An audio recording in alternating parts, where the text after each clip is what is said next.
Ça fait 7 ans que mon père travaille à 100% à l'extérieur.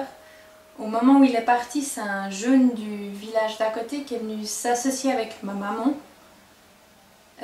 Et en 2008, ce jeune est parti et comme j'avais fini mon CFC, c'est moi qui ai pris sa place. Donc je suis associée avec ma maman depuis le 1er janvier 2009.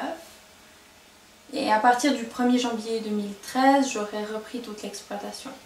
Avec 200 000 kg de quota en industrie, 45 hectares, dont 12 de terre ouverte avec des céréales, du maïs, des pommes de terre de sélection et du colza. Une mise en stabulation en 2002, donc encore c'est mon père qui avait fait ça. Et les bâtiments datent de 1990.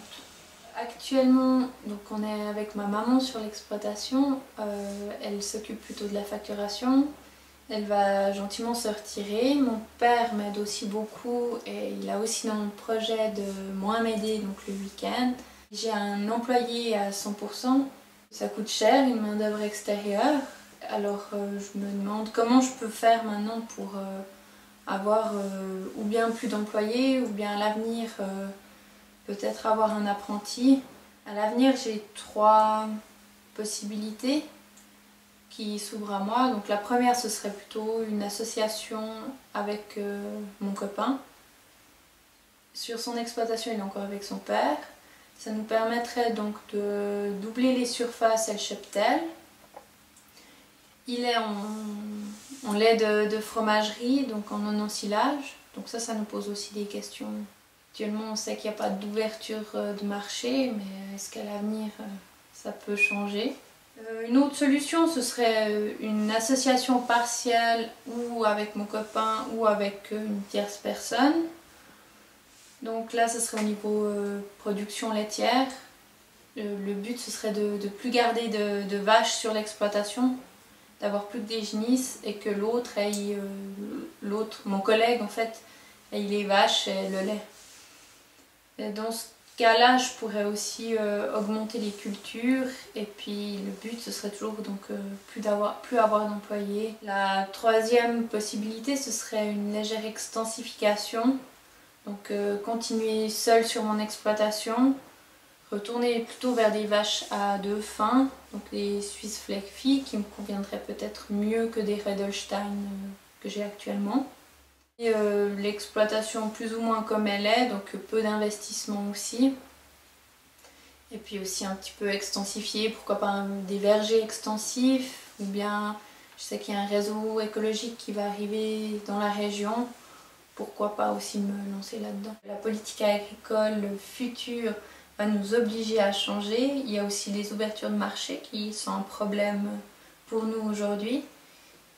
Et je pense qu'il faut qu'il y ait une réflexion qui se fasse et c'est dommage que certains la feront peut-être trop tard.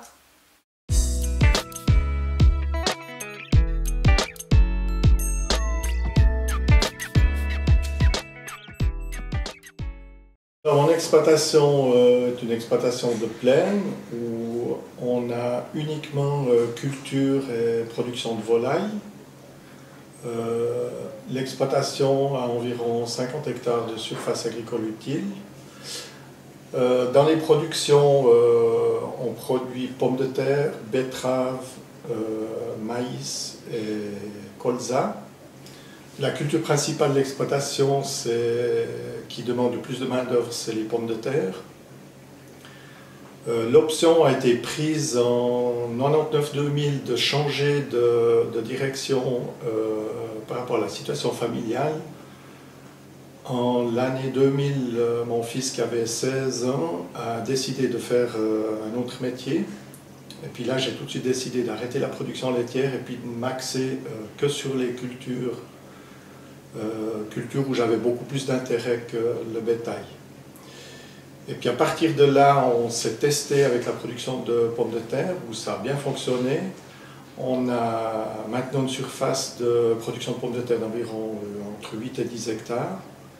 L'orientation de l'exploitation en culture, où j'avais beaucoup plus d'intérêt, est parti surtout du fait que j'avais eu beaucoup d'intérêt déjà à l'époque par rapport à la qualité du sol ou la qualité de mes sols. Le sol, c'est notre outil de travail.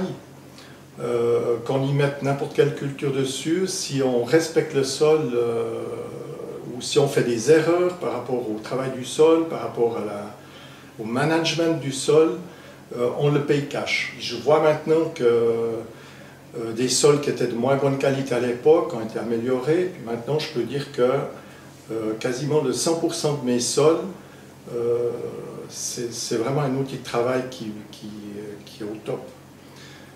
Au niveau des rendements, on vise surtout, premier point, c'est la qualité. La betterave, c'est exactement pareil. Si on a des taux de sucre qui ne jouent pas, ou si on a de la terre adhérente trop importante, ou si on fait des erreurs de management, on paye aussi cash par rapport à la qualité des produits qu'on sort de nos sols.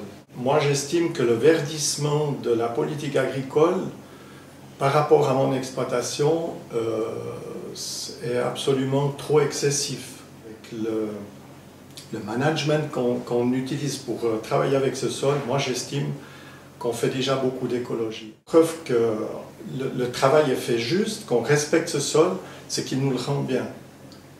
Il nous rend de la qualité, il nous rend une quantité suffisante. Et puis sur le marché, on n'a aucun problème pour vendre nos produits. Alors, par rapport à la stratégie 14-17, en analysant mon exploitation, on se rend compte que de toute façon, on va vers une baisse de revenus. Qu'on opte pour des programmes verts ou qu'on opte en suivant la politique actuelle, de toute façon, il y aura une baisse de revenus. Donc pour moi, maintenant, il y a deux choix. C'est où on compense cette baisse de paiement direct par une augmentation de surface des cultures où la marge est la plus élevée, c'est-à-dire pour nous les pommes de terre, ou alors on entre dans des programmes verts avec l'écologie qu'on fait actuellement, parce que pour moi, déjà rien que de respecter le sol, c'est extrêmement important au niveau écologique. J'ai pas du tout envie de continuer à faire de l'écologie supplémentaire. J'estime qu'on en fait déjà assez. Alors pour moi, sur mon exploitation, j'ai pas fait le choix, mais je pense que je vais augmenter les surfaces de production où la marge est la plus importante et je vais essayer de compenser partiellement mon manque à gagner comme ça.